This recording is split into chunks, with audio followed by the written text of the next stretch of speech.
Are you ready? I am ready. Are you ready? Yeah. Welcome to the Hackaday podcast. My name's Elliot Williams. I'm editor-in-chief of Hackaday. And I'm your co-host, Kristina Panos. I'm assignments editor at Hackaday. This is episode 175. Today we'll be talking about Moonrocks and Cockroach Chyme, a Raspberry Pi iPad, and a retro-respectful tape deck. We've got lots of contest stuff in the news this week. For instance, the Odd Inputs and Peculiar Peripherals contest ends Monday morning, 4th of July. So if you have an input project that you're working on, this is your last weekend. Get to it, get it entered, and you'll be in time. This contest ends with a bang, you might say.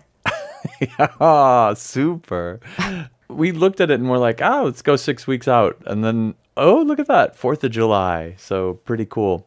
I'm looking at it right now, and as of us recording on Wednesday night, there are 63 submissions so far, and a whole bunch of them are awesome. I don't know, I guess I kind of expected this to be a hit with the do-it-yourself keyboard type folks, but my gosh, there are so many do-it-yourself keyboard type folks.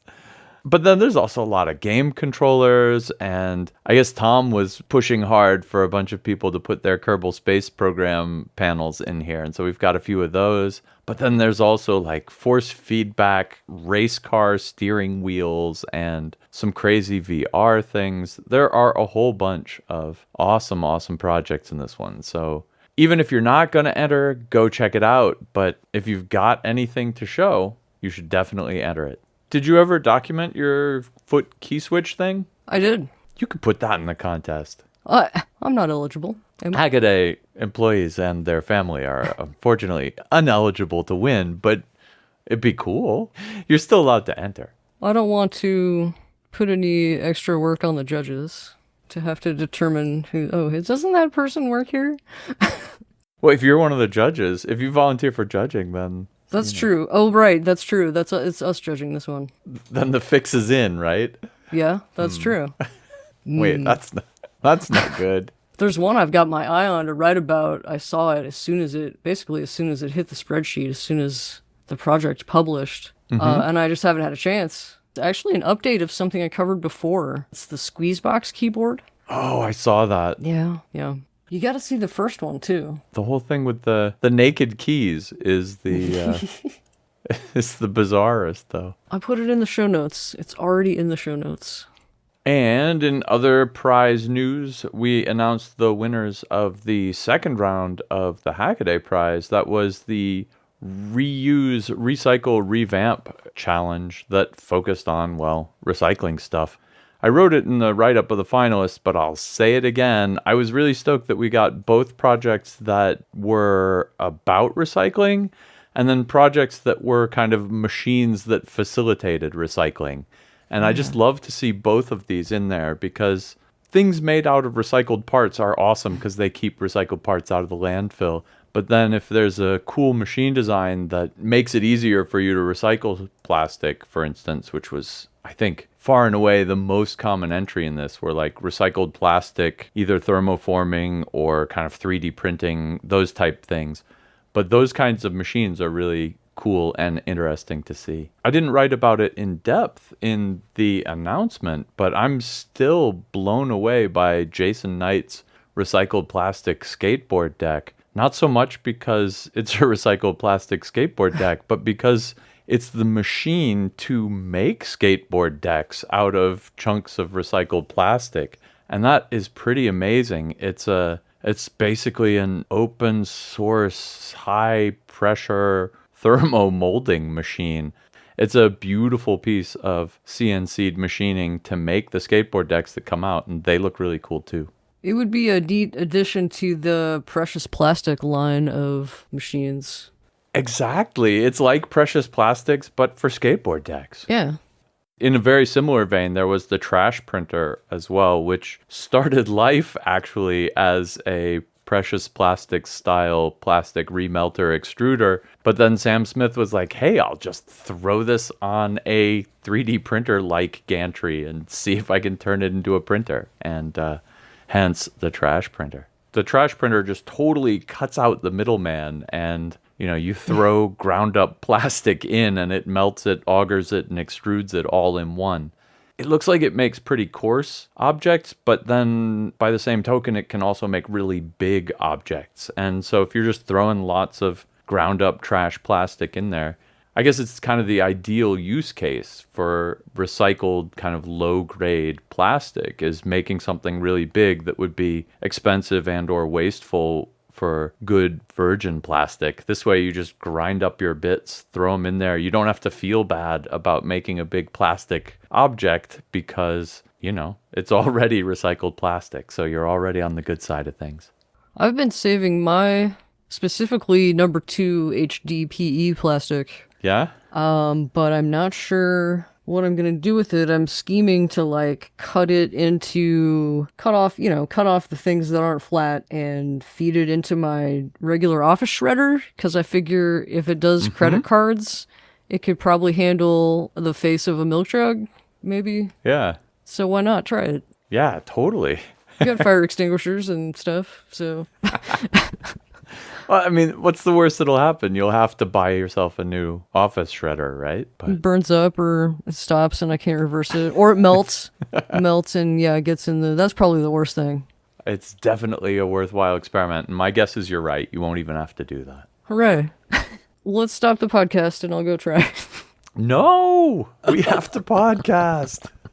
There'll be time for playing later. Okay.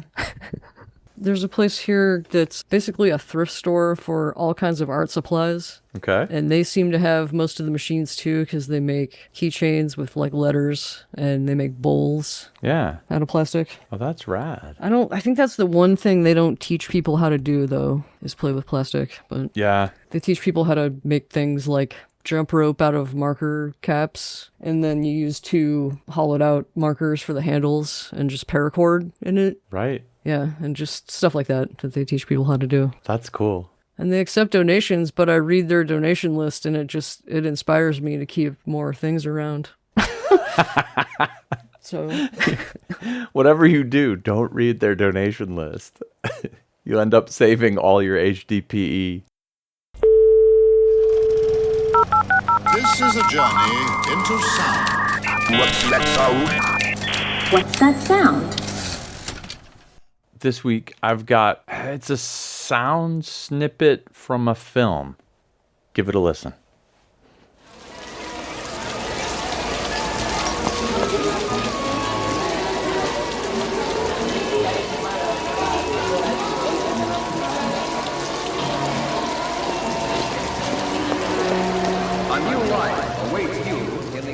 yeah, I mean it just sounds like rain to me, but I don't know. Not even the part at the end helps me. Ah, bummer. Yeah. Good. That was supposed to be the dead giveaway, so... I mean, I'm sure it will be, but it's not for me. I'm glad it wasn't a total dead giveaway. I've seen 5 movies in my life, so... I bet you a bazillion people will get this one. I'll never say that, though, on the air. But only one of them gets a shirt. Oh, isn't that sad? Yes. It is sad. We need more shirts. We need a bigger shirt budget. We need to call up Hackaday headquarters and say we need more money, full steam ahead on Hackaday podcast t-shirts. Buy the warehouse, buy an airplane hangar. Exactly. Well, if you know what that sound is, head on over to hackaday.com/podcast, fill out the form, give us the name you'd like to be called on the air, your best guess at what it is, and we'll pull from among the correct answers, and someone will win a Hackaday podcast t-shirt. Could be you. Who will it be? Will it be you? Will it be me? Probably not. All right, well, let's talk some hacks. I wanted to start off this week with basically the craziest story of the week. This is Al Williams' write-up, NASA called, they want their cockroaches back. What the heck? This is a phenomenal story. When they brought moon dust back from the first Apollo mission after determining that the people weren't dangerously contagious because no one had ever been to the moon before, they decided to feed some of the moon dust to cockroaches and see what it did to them. The answer is it didn't do anything particularly bad to them at all. It's just dust. What the heck do you expect? But we didn't know back then, and this was the experiment that did it. Fast forward, the woman who ran the experiment saved the cockroaches because they contained moon dust. These somehow showed up later on an auction at Remarkable Rarities, and they had said that it might go up to $12,000 or $400,000. And you have to see this little vial with the cockroach poo moon dust in it. It is the tiniest little amount of moon dust. It's like, imagine you scrubbed a pencil on a piece of paper and then shook some of the like graphite dust into a vial and tried to sell that for $500,000. That's basically what we're talking about here, except that it's moon dust that has been through cockroaches. And if that's not crazy enough, I'll link to some really awesome sources here that you should probably go check out. One of them is the journal Minnesota Science, a publication of the University of Minnesota Agricultural Experiment Station, which chronicles the experiment that Marion Brooks, an associate professor at the Department of Entomology at University of Minnesota, ran and then wrote up in this article. You absolutely have to read it. It's the one piece of like kind of bizarre but straight up lab science in this otherwise like agricultural extension newspaper here, where, for instance, the article before it is beef futures heading, before that is low-fat cheeses developed, after that is new aspen stud marketed, biological control of crop disease, etc., winter and Minnesota's moose. It's a lovely issue of the spring 1970 Minnesota Science magazine. You absolutely have to read it, not the least for the article Moon Dust and Cockroaches. But it gets weirder than that, of course. I'll also link to a whole bunch of other moon rock thefts and repossessions. Now, it turns out that NASA and the American government owns all of the moon rocks and has given some out to other countries. I think samples were given to all of the 50 states at the time and a whole bunch of countries as a gesture of friendship. But they're kind of still officially NASA's possessions, and so you're not allowed to resell them. He linked to this one story where, among others, Tad Roberts, who was an intern at NASA, and some co-conspirators broke into the office late at night planning to steal moon rocks because they saw that the code to the safe was post-it noted on the safe. It turns out that when they got there, it was actually kind of encrypted. It was plus a number or minus a number. Anyway, they couldn't open the safe, so they stole the 100-something pound safe with the moon rocks in it, 100 grams of moon rock, which, if you look into how much moon rocks sell for, is $21 million. Now, this is the kind of college prank on one side, because Tad's plan, which he actually carried out, was to steal the safe, take it to a hotel room, cut it open, sprinkle the moon rocks on the bed, and have sex with his then girlfriend, quote, on the moon, which is kind of funny and college pranky, until you realize that this is $21 million worth of moon rocks and a sample that they just completely destroyed because it's, now contaminated, right? So it's completely useless for science. In the charges, it actually came out that they accidentally also destroyed handwritten research notes by the scientist who'd done this, and it ends up being really, really ugly. Anyway, they tried to fence the moon rocks later on and got caught and did some jail time. As if that weren't crazy enough, go look at Wikipedia's page, I'll link it in the show notes, Stolen and Missing Moon Rocks.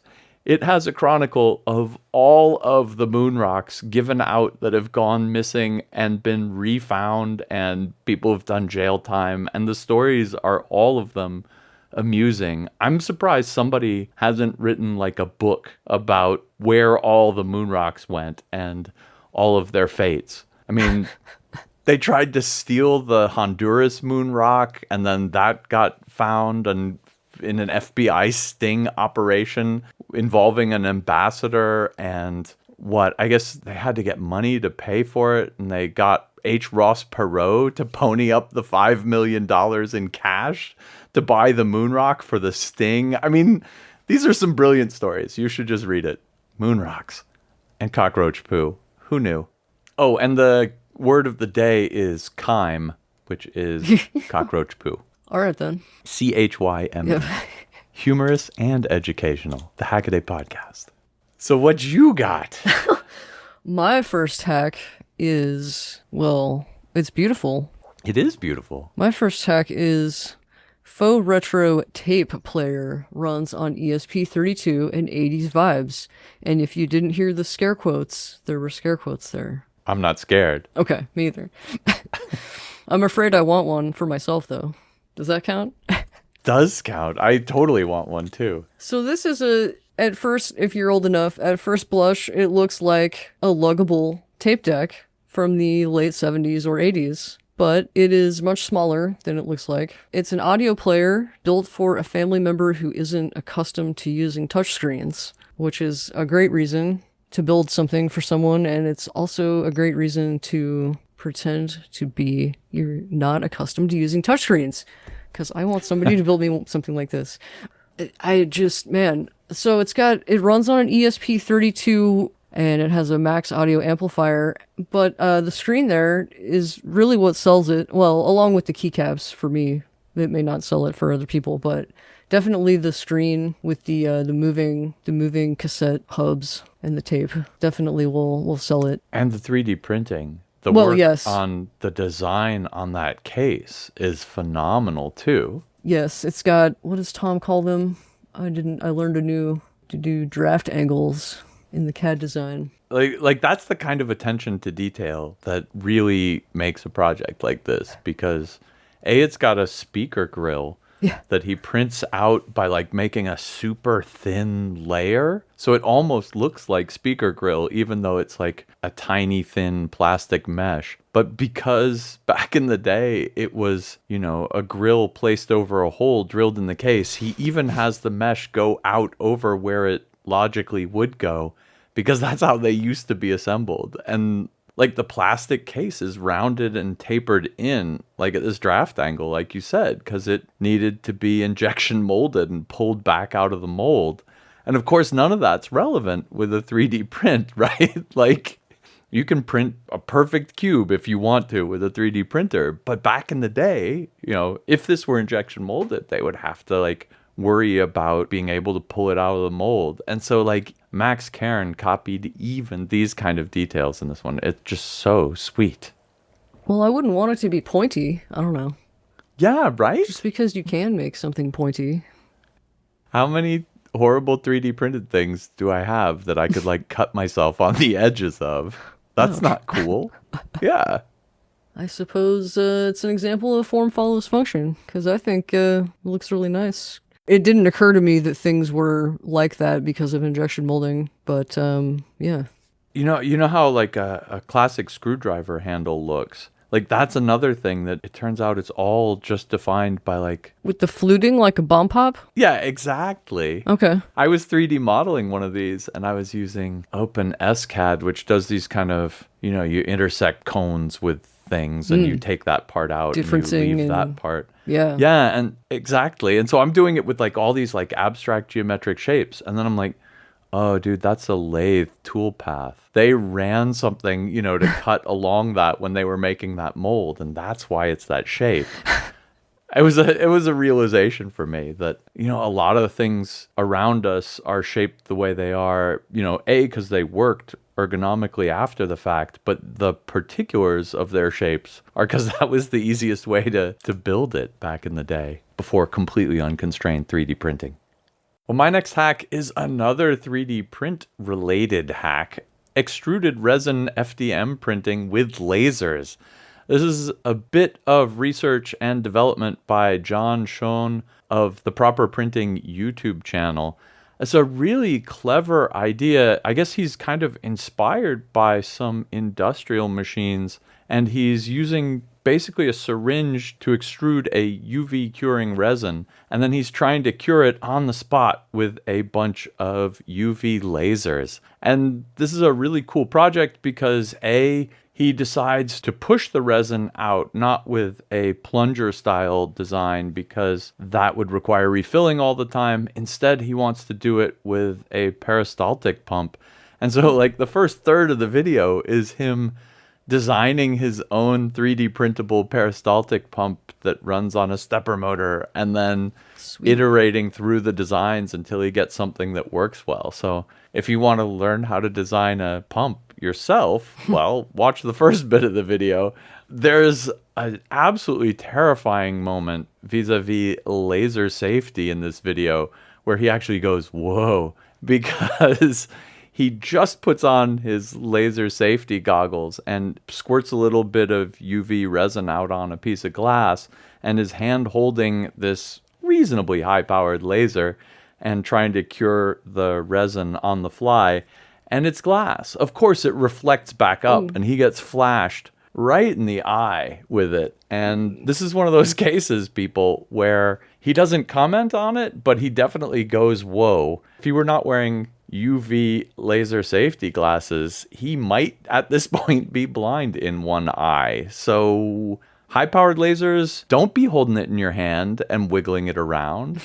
That's a bad thing to do. And if you're going to do that, make sure it goes nowhere near any reflective surface, because that's a bad thing to do. And when you combine them all, it's really super dangerous. So if you're going to replicate this one, be safe. Do it in a box, people. Lasers don't get outside of cardboard boxes very easily. That will keep you 100% safe. And if you can't do that, laser safety goggles during the experimental stages, like John's doing here, will save your vision. So there, Hackaday podcast safety tip. Anyway, he decides to way overcomplicate this project after that initial success, and he builds this head with a bunch of light pipes around it that circle around the extruder head, and that ends up being like a probably week-long boondoggle, and none of those ever work, and he never gets the fiber optics working right, and frankly, he didn't need it anyway. In the end, he gets down to basically what he started with, which is just strapping the lasers on there and pointing them at where the resin's being extruded. He gets it like 90% working. There's still like some scraping and clogging that he complains about here. But it's a weird out there idea, and the fact that he gets it even like 90% working is pretty awesome. I think the thing that I took home from his process, though, and I thought it was awesome that he included this all in the video, is he started off with a really simple idea, like squirt out some resin, point laser at it, it'll harden, and then do this on a 3D printer. So he tests the first thing out, and then he just goes off the wall with overcomplications and like making this arbitrarily difficult fiber optic head and stuff like this that has nothing to do with pointing lasers at resin. And then finally ends up, just that whole thing completely fails. And then he goes back to the simplest thing that could possibly work again. Let this serve as a reminder to you that often when you're doing something experimental, start with the simplest thing, stick with the simplest thing, get the simplest thing working, and then you can worry about making it more complicated. Because especially when you're doing like CAD design and you're working on a computer and you're a little bit kind of distanced from the real world, you can get these thoughts in your head like, wouldn't it be cool if I blah, blah, blah, blah, blah.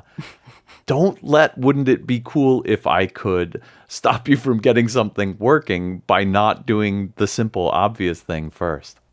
Sound advice. Tell you what. So should I be wearing glasses when I use my UV lamp to cure resin Interesting question. in molds? It probably depends on the UV wavelengths and stuff. I'm not a UV optometrist, but I think that some of the UV wavelengths are, of course, responsible for giving you cataracts. You don't want those. No. I think it's the like shorter wavelength, higher energy UVs that you want to watch out for. I don't know what those are cured with. In this case, I don't even know if it's really UV. It looks like it's a 405 nanometer laser, which is kind of it's really on the visible end of UV. It really is just like a really purpley purple. It's kind of super violet, but not ultraviolet. At the same time, if it's putting out 500 milliwatts or whatever, it'll blind you whatever color it is. So put on goggles. Well, all I have now is this small tabletop looking one that's got six lamps in it. Well, they're not lamps. It's got 6 LEDs in it. Yeah. And it doesn't do well on thicker things, so I want a better one. If it's LEDs and it wasn't outrageously expensive, it's probably on the safer side of UV.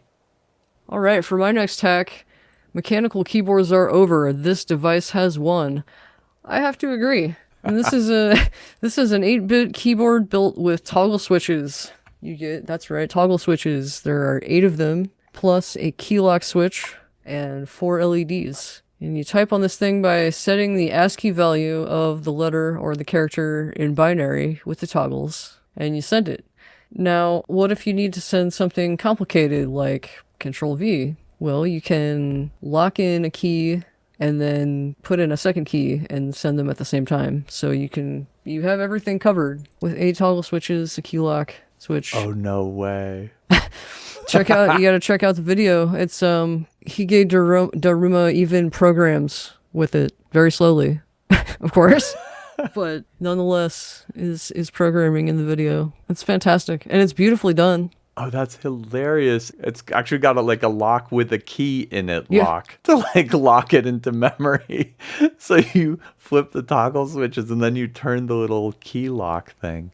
Oh my God, that's insane. And it's just so classy looking. I mean, they aren't Yeah. just LEDs. They're, what are those called? Canistered LEDs? I don't know. Fancy LEDs, console LEDs. Right. Yeah, yeah, totally. And then it's got the super special momentaries that are stainless steel or whatever, flush topped. Oh my God.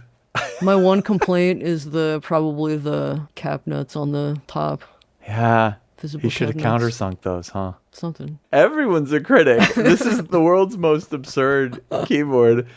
In the video, he's actually typing in. I hadn't watched the video until just now. In the video, he's actually typing in like a hello world in C. And so he starts off with whatever the heck the ASCII for the hash character is. And then it's include standard IO and all the rest of it.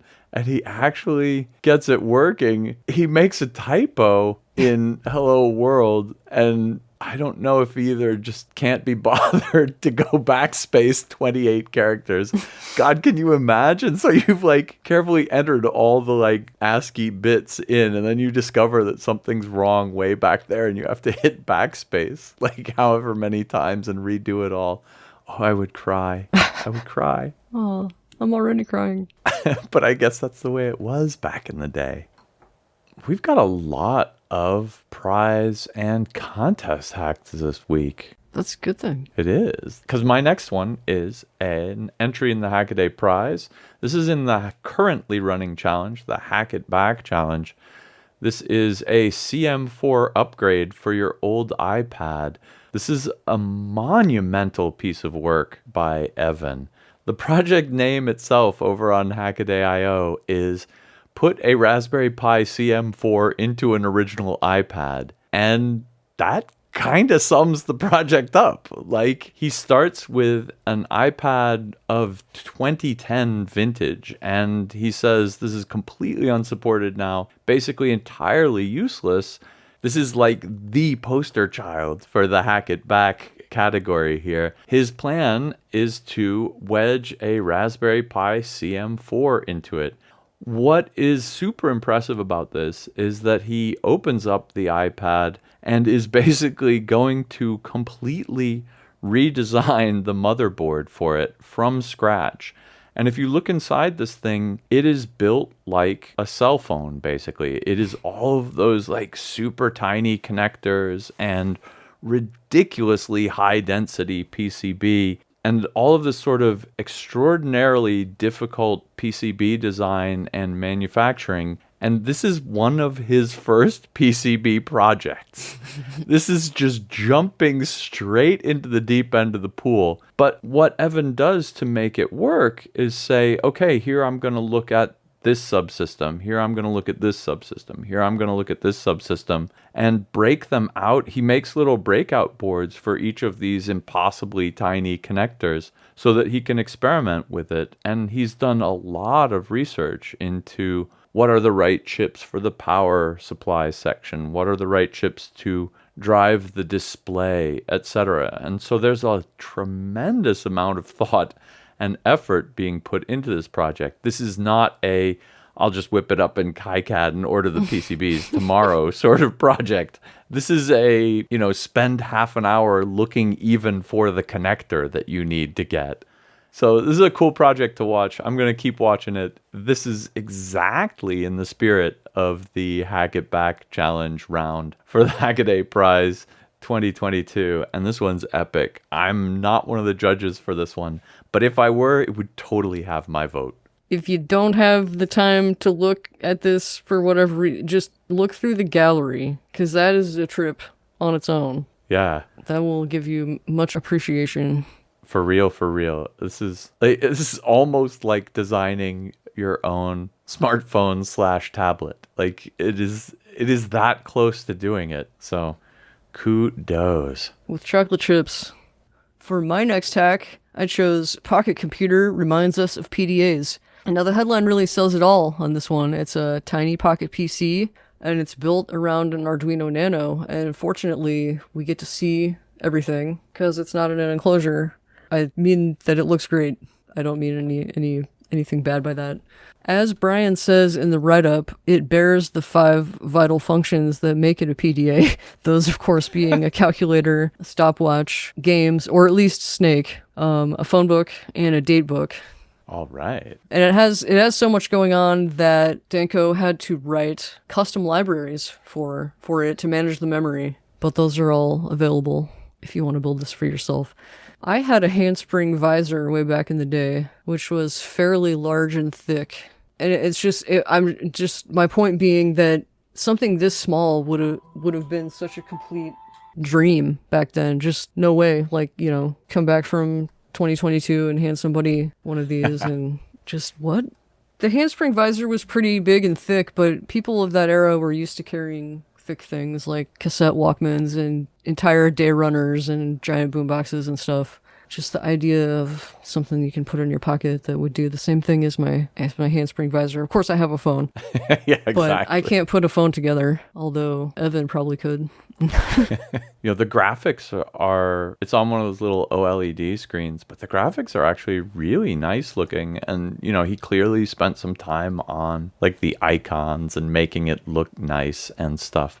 I don't know if I need a phone book function anymore because I'm going to store my phone numbers in this thing and then I'm going to pull out my cell phone to call someone and I'm going to type these numbers in, right? Doesn't seem likely. It's got a calendar on it. That's really cool. My point is I really like that he's got some functional apps in there, even if it's not going to be like an everyday carry. It's just really cool to be able to take it and make it into something functional.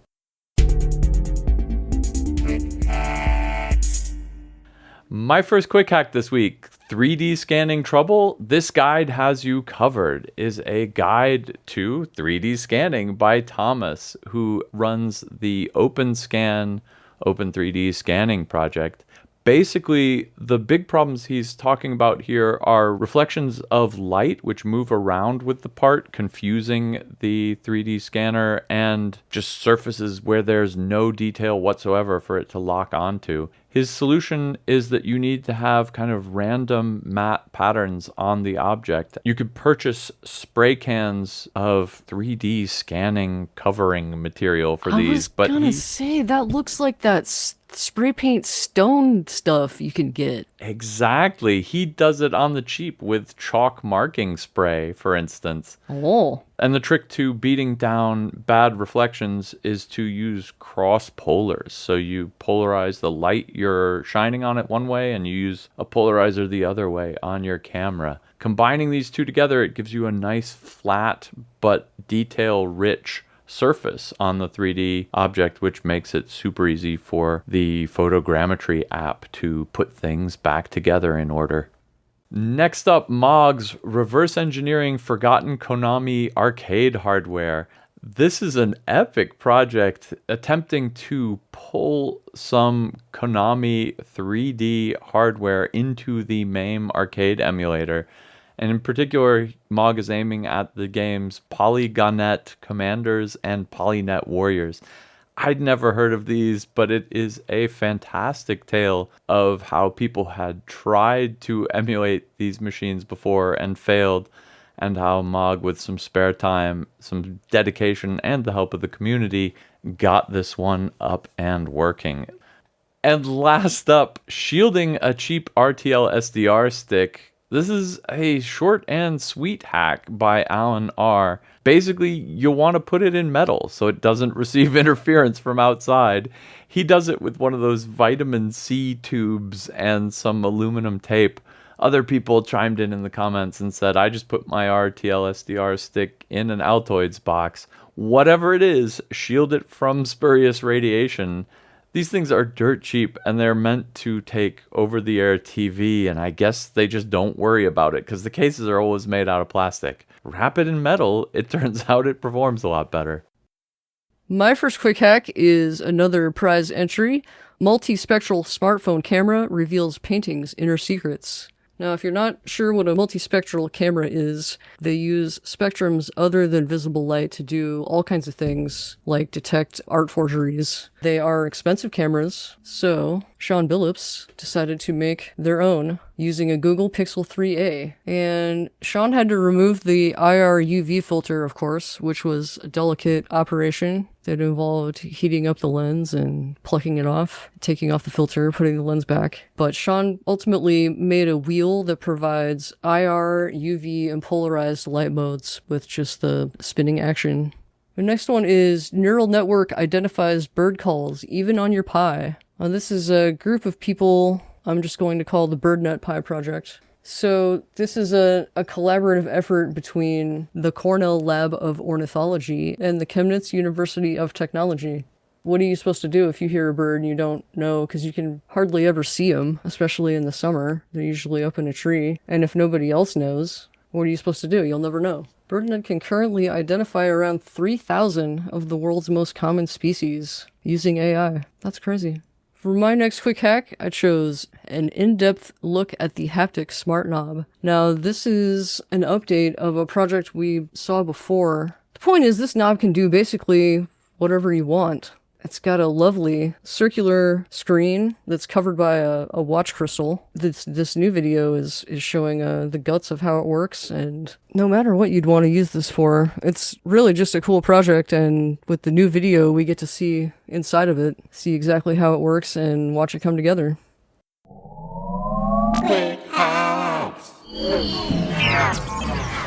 That brings us to our can't miss articles. These are long-form articles written by our own Hackaday team. And this week I've picked Matthew Carlson's Lenses, from fire starters to smartphones and VR. And this is kind of a follow-up to an article he wrote about what's inside cell phones.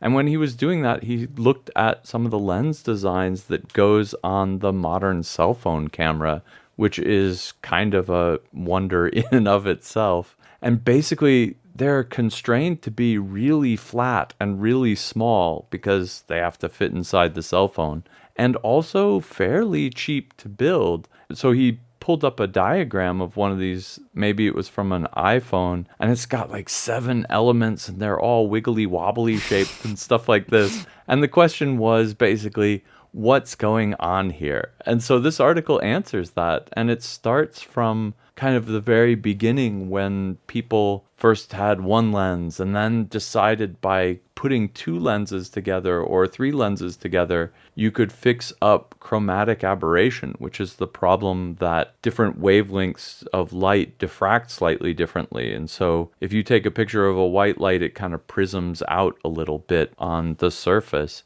And it's interesting that that was the first problem that people saw, and Newton, who was playing around with prisms a lot, even noticed this problem. And then sometime later, round about when photography was invented, people started noticing other flaws in lenses, like they have spherical aberration, which is that, it projects like it was projecting onto a sphere. And that means that some parts of it are out of focus if you're trying to project onto a flat film plane. So viewed from a camera perspective, this is a problem. And what's interesting here is that there was a competition, a prize offered by the French government in 1840 for a really big lens that could also project across a flat image plane like you get with a film plane. And the winner was Joseph Petzvald's design, and he had actually gotten kind of a grant of 8 human artillery computers. And you have to understand, these were people who were really good at doing math, who were lent to him by an archduke for 6 months to crunch the numbers on this. And the lens that he came out with here has 4 elements and kind of solves both the chromatic aberration problem by being made up of 2 different types of glass. So they have 2 different refractive indexes, so one prisms it one way, the other prisms it the other way, and they kind of offset. And then it's also got 2 pairs of these lenses. It's got 4 lenses in general. And he actually worked out the exact shapes that these things need to be given their refractive index mathematically. And this was a groundbreaking design in kind of 1840. And this explains a lot of what's going on with modern smartphone lenses.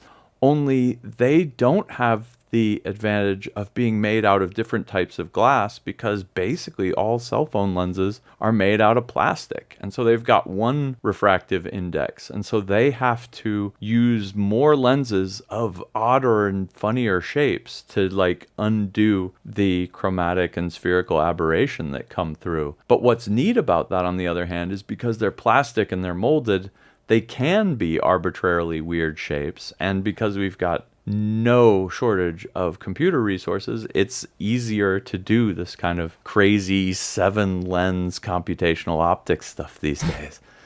And so I thought that was really cool. And that's kind of, by stepping through history, kind of gets you up to where we are right now. And then he ends the article by talking about what the future is going to be and suggesting that VR headsets in particular are right now on the cutting edge, because they need to be big, they need to be immersive. You need to have a really wide field of view, but then they also need to be super flat, because the longer the lenses are and the further the focal distance away is, the boxier and longer the VR headset is, and it's cantilevered off the front of your head. And it just feels clumsy if you're looking down this long box, right? And so the idea is you want something flat and more glasses-like. Doing that kind of optics is kind of right now an interesting area of research. And he closes by suggesting that there are some lenses coming out that aren't even really lenses. They're kind of silicon nanostructures. And in the kind of longer term future, these may be really cool if they can be made by the same chip making process that the sensors underneath them are made. You could just kind of have the lens / waveguide / whatever kind of creepy optics made in the same silicon factory as the sensors underneath it. So it's a really, really cool article, because it takes you from the long time ago, from, Johannes Kepler's telescope and Huygens and stuff, all the way up to the modern era and beyond. Really cool, worth a read. For my can't miss article, I chose my very own article. Teardown. KC Barophone could talk circles around Teddy Ruxpin. And we might be able to find out, because my Teddy Ruxpin showed up the other day. But I'm getting ahead of myself. So, KC Barophone is what the company called Teleconcepts decided to name a talking bear that they came up with. And it's not just a talking bear in the way that Teddy Ruxpin is. I put them together because they came out pretty much the same time. Well, Teddy Ruxpin came out first and led the charge when it comes to these types of toys, for sure. But the Barophone is one of the copycat type things, except that it's, in my opinion, better, because it doesn't just use pre-recorded media, because Barophone is a speakerphone. It's for conference calls. It's only a speakerphone. You can't put his foot to your mouth and put one of his paws to your ear and use it that way. He's just a speakerphone. So in theory, you could use any audio and have it come out of the talking bear with the moving eyes, right? So why? Who wouldn't want that? Right. Evil voices. Yeah. Mm-hmm. Yeah. Pennywise the clown. Yeah. Exactly. So why did I get this? Phones and kids. So when I was a kid, certainly there were no cell phones. There were pay phones, there were landline phones. Some of my friends didn't even have more than like 2 extensions in their house. One in the kitchen, one in the parents' bedroom, or maybe another one in the family room. My parents were very into antiques and things, and we kind of had a bunch of everything, including phones. And the thing about phones and kids back then is that you didn't get to use the phone whenever you wanted. You didn't answer the phone, at least in my house, well, not as a young kid. It was an adult thing. The phone was an adult thing because you could pick it up and dial numbers and cost your parents a whole lot of money. Yeah. Whether, you dialed a foreign country or a 900 number or whatever, or just really, or honestly, further west in the state, if you grew up in my state, was another area code. I found out about teleconcepts first, and I'll link to the article in the show notes. So this is kind of a follow-up article to that, because in looking for an affordable teleconcepts model of my own, I came across Casey Barophone, and I had to get it. And I'm going to try harder. I'm actually going to try harder to get it open. I say that I'm going to stop because I think I would have to detach the fur from around the keypad to get the front to separate from the back, or otherwise, I don't know. Yeah, but I'm going to try it. I'm going to get those screws off that are way down deep in his lower back, and and we'll see what we can see. But I don't think I'll have to do that to take over the motors, the eyes and mouth and everything, and the audio. But it would be great to see inside, of course. See what kind of chip it has, or if it really has just a separate VOC box in it, like that one site that I linked to says. We're gonna try to find out. Probably be an article about it. Do you think it just does volume and just opens its mouth wider when it's louder and... Oh, just like rides the waveform? Yeah, exactly. I wonder. Have you gotten the thing running yet? Have you tried it out? Managed to find batteries. It powers on. I forgot to take it to Mom's house. I don't have a landline, so I need to get one of those VoIP thingies. Yeah. That I've heard about a couple times now. I've got one somewhere in the house, actually, which doesn't help you at all. No. I'll email it to you. Okay. I'll email you some coffee that I roasted.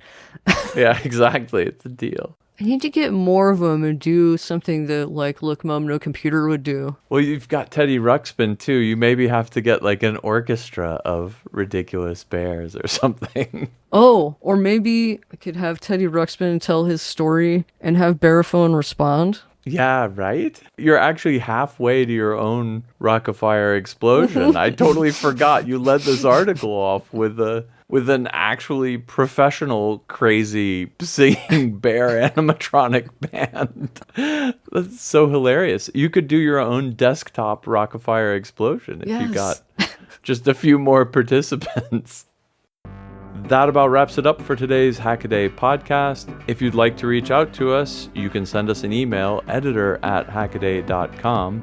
If you have any tips at hackaday.com. Or if you just want to follow along with the show notes and all of our fantastic links, check out hackaday.com/podcast. And until next week, keep on hacking. Oh, you've started recording already? It's supposed to go boop, boop, boop, boop. I did. Well, I guess it only goes do on your side. I see red lights everywhere.